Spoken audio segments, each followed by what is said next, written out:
Good morning, Daily Dose of Danny Jane followers. It's Thursday, July 2nd, 2020. So I watched a thing on Netflix last night that had been suggested to me by my friend Tom and my other friend Christine. I started it a few days ago, but I just couldn't get it. I couldn't watch it. I wasn't in the right space for it. But I turned it on last night and watched it all the way through. It's about the 13th Amendment to our Constitution, the one that abolished slavery. And how that amendment has been manipulated, interpreted to keep Black people essentially in slavery. It's not really manipulated. They actually wrote a clause in there that says you're free unless you're a criminal. So then they started criminalizing Black people, and that's how they kept them from ever being free. Anyways, it's heavy, it's deep. This is not a lighthearted look at our Constitution. It's not good. It's about mass incarceration and prison for profit and on and on and on. And there's so many levels and layers to it. Oh gosh, yawning again. Apparently I can't talk, and that's my problem. Every time I start talking, I start yawning. I must be boring myself. But it refers to a lot of things that I've talked about on my vlog. Not saying that I'm amazing or anything, but I really did talk about a lot of things that they talked about. They talked about Kalief Browder in their example of how they try to get, Black criminals to plea bargain their rights away. So they still end up going to prison, but maybe they don't get the jury of their peers because they're saying it's quicker. Just say that you're guilty, accept the plea bargain, go to prison for 3 years instead of risk your chances with a jury trial and go to prison for 30 years, which is our right under the Constitution to have a jury of our peers. And that was Kalief Browder's situation. He said, I'm not going to admit that I did something I didn't do. So he fought that system and would never accept the plea bargains for 3 years. It ended up costing him his life because he died as a result of suicide after making 3 attempts. At least 3 attempts that are known of. He finally was successful. After spending 3 years in Rikers, 2 of those years in solitary confinement, which that system set up to make you go crazy. It's completely set up that way. Anyways, the whole prison for profit system is like the most corrupt situation. You can't even believe the layers of corruption and how it's all essentially government. It's a government vehicle. They talk about this group called ALEC, A-L-E-C, which is corporations and legislators, and how they essentially put legislation in for a vote and much of it gets passed, and how it's, again, so unbelievably corrupt. I mean, I'm not going to be able to explain it well, but I'm telling you, it's going to be the best hour and a half of your life as far as illuminating things that I've been discussing, things that the world is discussing, things that are really, really happening. It's a history lesson. It's a current events lesson. It's a story about previous presidents and how they perpetuated these myths around the Black experience and Black neighborhoods and Black crime. And it's really intense. It made me dislike people that I thought I liked. It made me judge people that I hadn't previously judged. It was a lot. One of the quotes that I took from the movie was, I was going to start to read it wrong. Okay, here's the line. Wealth, not culpability, shapes outcomes. Wealth, not culpability, shapes outcomes. That was around the whole crack thing. So like white rich people were using cocaine like they weren't making any more. Poor Black people were using crack, which is still cocaine. It's just a shittier version of it. And because white people were predominantly more wealthy, they weren't getting the prison sentences over their cocaine use the way Black poor people were getting straight to prison with, possession of crack cocaine. So wealth, not culpability, shapes outcomes. And they talked about the war on drugs and racial inequities in the justice system. And what else was I going to say about that?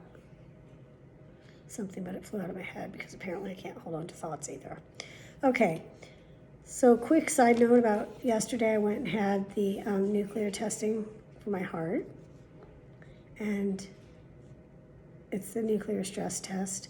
And here's how it went. So I went in there, you have to fast and everything. I went in there, they started the IV.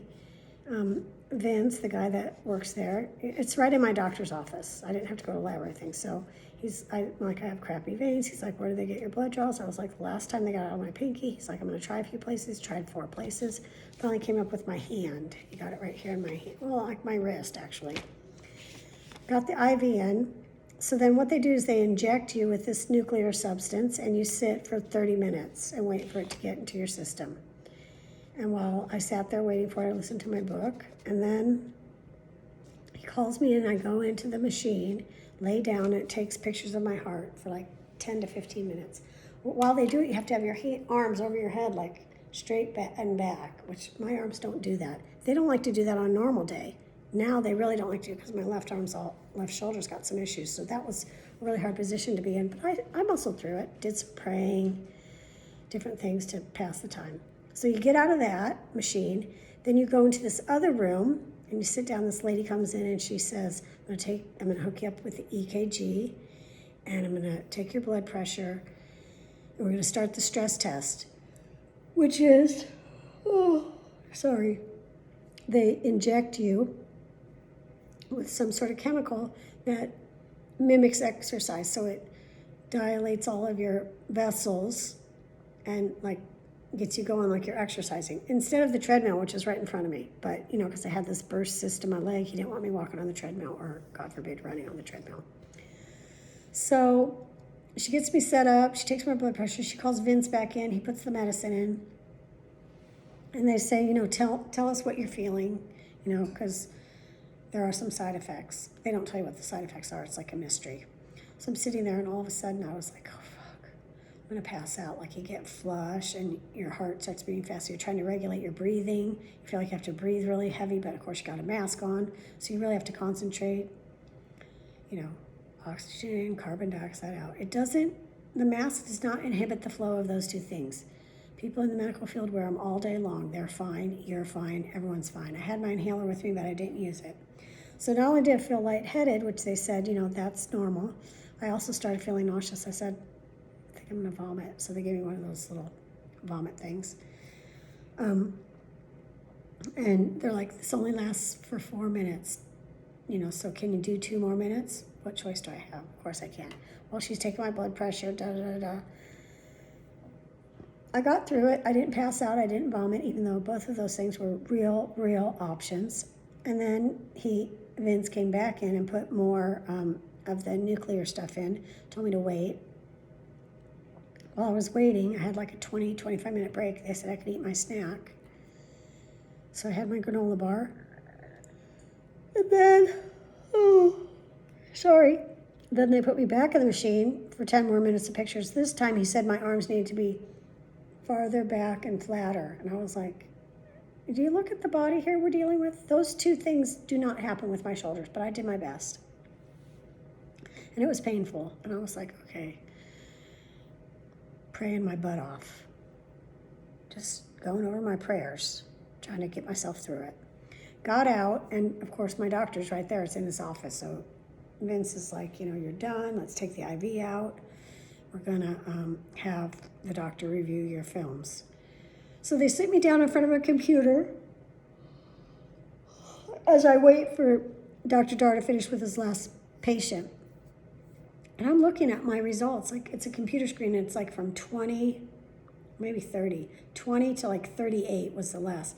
And they're like vertical and horizontal little pictures of my heart on it. Looks good to me. I was like, fuck, I'm out of here. This is perfect. So then Dr. Dar came over and he goes, wow, okay, this looks good. This is completely normal. And then there's like a 3-dimensional look of your heart, and you can actually look in your heart. I guess he wanted me to get excited about it. I go, And And he's like, it all looks good. Like, you don't need to stress. I said, so maybe the clogging on the calcium thing was a false positive? And he said, no, that's a calculation. Those are not false. It's a numbers game and the numbers up. I said, so what does that mean? My heart's perfect, but I still have a clog? And he's like, yeah, your heart muscle is strong. The heart functions properly. It's not impacting blood flow. So now I'm like, thank you. So essentially, they scared the fuck out of me for nothing. But, however, before we cross over to the Rainbow Bridge of Happiness, I'm still having all this pain on the left side. I mean, crippling pain. I had it last night and I was just like, I just want to cry. So there's something still fucking wrong with me. So if it's not my heart, then it's something inside me. Because the pain's definitely coming from the inside out. I see my regular doctor on Monday. First things first, I'm going to yell at him. And I'm going to say to him, in 2016 there were some issues that you should have told me about. I should have been on Lipitor, like an ACE inhibitor, 4 years ago. Maybe I wouldn't have had a stroke. And I love my doctor, but I'm still going to give him the what for. And then I'm going to say, let's find out what this is, whether that's an ultrasound, sonogram, x-ray. I don't know what it is. There's something fucking wrong. Plus my guts have been giving me incredible issues. I'm living on Tums, popping Tums like they're freaking candies. And that's new and not normal. So I'm going to ask him to start coordinating my care, and if he doesn't do a better job, I'm going to shit can him. I'm going to say that in a nice way. So that's me, enough about me. Okay, what else is in the news? Ghislaine Maxwell, Ghislaine, I don't know how you say her name. She's the madam, the female pimp that worked with Jeffrey Epstein to assure that he had young girls to molest. They finally arrested that bitch. So she's under arrest, and that's awesome. And I hope she gets the electric chair, although we don't use that anymore. Put on your mask, people. Wear your fucking mask. Okay. There's a girl that's been in the news, Vanessa Guillen, Guillen, Vanessa Guillen. I don't know how you say that name, and I want to say it right, so if anybody knows, just say it. So she's been missing from her military base. And they found her remains, and there were 2 suspects.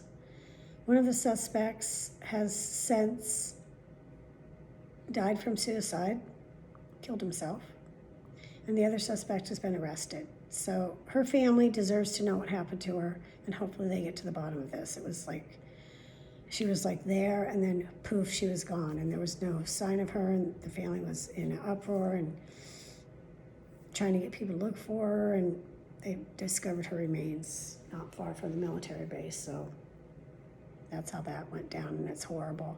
Put on your mask, wear a fucking mask. Lin-Manuel Miranda, who's the guy who was in Hamilton, wrote it, directed it, started it when it was on Broadway. They now have a movie version of it, which is coming out. I'm pretty sure it's this weekend. So here's the deal on Hamilton, okay? I saw it for the first time in Chicago with my friend Sandy. And it was amazing. I never saw it with Lin-Manuel Miranda, though. This was a different cast. This was the traveling cast, but that's okay. It was awesome. Amazing. Sandy loved it, too. Sandy cried. She's very emotional. I love her. The second time I saw it with my sisters in New York. I'd already seen it. This is a different cast than the one I saw in Chicago. We all loved it. Let me tell you, if you can listen closely and follow along, it's a tour in history like no other. It's really good. So it's going to be on TV, and I encourage everyone to watch it. It's that good. All right. Leah, yesterday, kickstarted her thank you notes. 1, 2, 3. She did 6 of them.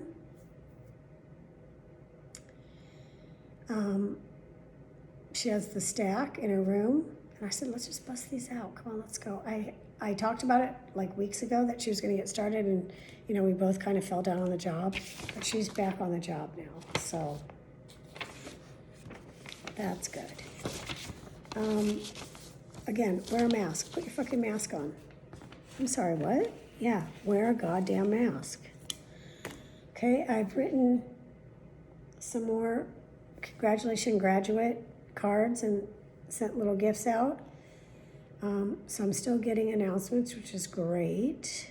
I got my desk super organized, like really handled my business here. I'm proud of me. Proud of me. Okay, July 2nd. Knowing God by enduring. Oh, geez. God is the one who began this good work in you, and I am certain that he won't stop before it is complete on the day that Christ Jesus returns. That's Philippians 1:6. When you work on an art project, it is a process. As you start the project, it may not look too great. Story of my life. But you stick with it, keep working away, and slowly the beauty of the project emerges. Potentially. It takes endurance to finish the job. Endurance is something you need hanging in there when life gets tough. Did you know that God also has the characteristics of endurance? It's true. He started doing good stuff in your heart before you were even born and before you accepted Jesus as your Savior. He will keep doing that good work all the way until Jesus comes again and you're in heaven with him. He will continue teaching you and growing your faith so that you are more like Christ. So what this verse is saying, that you're always, quote, under construction. God is continually working on you. That's kind of cool when you think about it. He never stops working to help you be better, more mature in your faith, and more like the person he wants you to be. So Grace just got her tattoo. I think I mentioned that. She got a tattoo on her right arm. It's the word resilient with a period after it in typewriter font. And you know what? She's resilient. She's definitely a resilient person. And this enduring kind of thing is kind of like that resilience. You know, you get knocked down, you get back up. You start a project, it looks like crap, so the next one you do better. When you know better, you do better. That's a requirement. It's not maybe in the Bible, but it's in our world. That's what I took from this. Wear a mask. Put your mask on. Stop being selfish.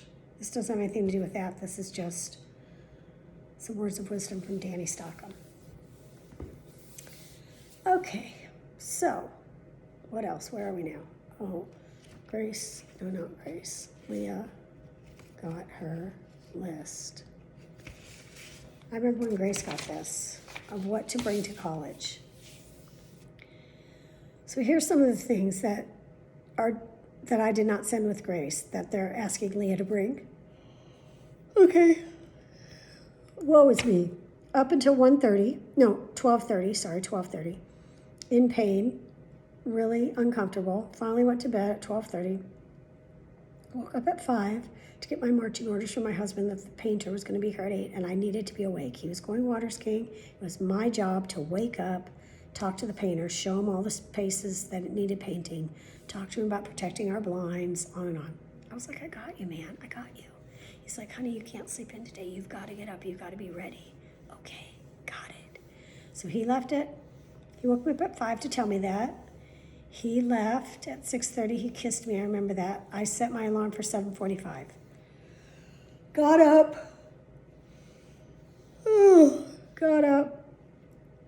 Gave the painter his instructions. He's been painting all day. Remember when I told you we had a water leak? Guess what? That wasn't the leak. I mean, that maybe was a leak, but that's been fixed. There's another leak. The city of Santa Rosa is like, get your shit together. You guys fixed something that wasn't broken. Can I just cry right now? So anyways, blah, blah, blah, blah, blah. That's why I'm tired. But I say that every day. But I have nothing on my agenda today. I can actually rest. I'm going to rest today. I need to rest. Okay, so here's some things that are on Leah's list that weren't on Grace's. They say to bring a printer. Wireless printers are not compatible. The printer must be wired to the computer. Printer ink, surge protector. Ethernet cable. Desk chair. Grace didn't have to bring these things. That's how you study. These are things to how you live. Coffee maker. She's not going to bring that.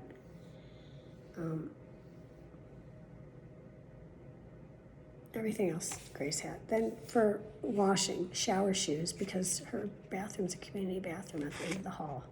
Towel set and shower caddy. They don't say squatty potty, but that bitch is going with her. Sleep, same.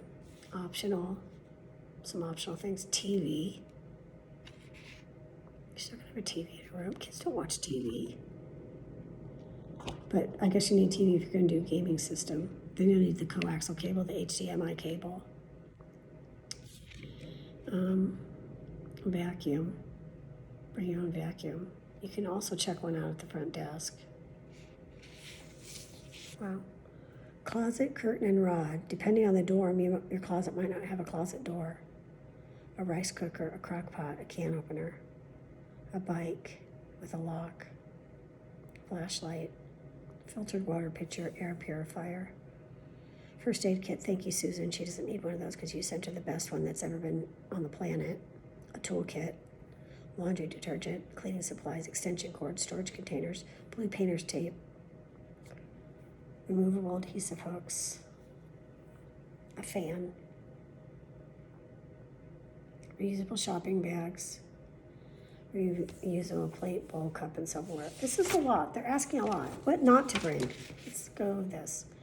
Any open coil or open flame appliances as a toaster, oven, fondue pot, George Foreman grill. Could you imagine if a kid showed up with a fondue pot? Fondue party in room 344. Can't bring a full-size refrigerator. Can't bring a halogen lamp. Can't bring an extra mattress. Can't bring incense or candles. Can't bring alcohol unless you're over 21. Okay. No drugs or drug paraphernalia. No weapons, no pets, other than non-dangerous fish in a 10-gallon or smaller tank. Non-dangerous fish. Don't bring your piranha. Okay? Wireless or wired. You can't bring a router. Can't bring wallpaper or contact paper. You can't bring a vape, a hookah, any water-filled furniture, or adhesive LED lights. Wow. This is a cool thing they offer, though. You can pre-ship your belongings and have them delivered to your room prior to your arrival. We're definitely going to do that because a lot of stuff goes to college. I'm going to have 2 kids sending stuff. Okay, so it's Thursday. I covered some stuff, not everything, but I heard Butthole in Chief, 45 motherfucker, said that he'll wear a mask. He's okay with it now. And that he's worn a mask places and he kind of likes it. It makes him look like the Lone Ranger. If you look like the Lone Ranger, you're wearing your mask wrong. The Lone Ranger wore a mask around his eyes. Did he wear a mask over his mouth? I don't think so.